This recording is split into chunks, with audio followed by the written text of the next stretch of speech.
हेत चों एक होर गजल।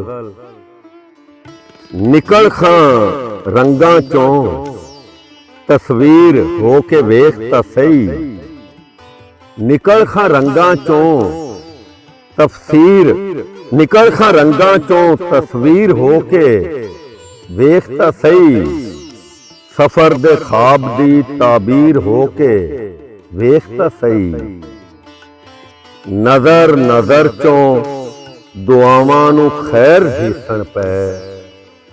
नजर नजर चों दुआवां नूं खैर दिसन पै। फकर दे शौक दी तदबीर हो के वेख तां सही। तलब है जो भी ओ तेरे दुआले आबासी। तलब है जो भी ओ तेरे दुआले आबासी।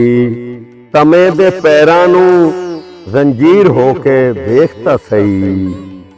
कदी तां सेक, कदी तां सेक तू भांबड़ वजूद अपने दा।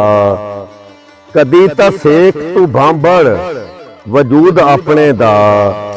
जे जहर वीए ते अक्सीर हो के वेख तां सही। मुड़ अपनी जात दे हरफां दा बोलना वेखी। मुड़ अपनी जात दे हरफां दा बोलना वेखी। समय दी सोच ते तहरीर हो के वेख तां सही।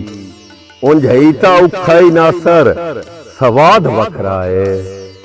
उंज ही तां औखा ही नासर सवाद वखरा है। तू अपनी आप ही तफसीर हो के वेख तां सही।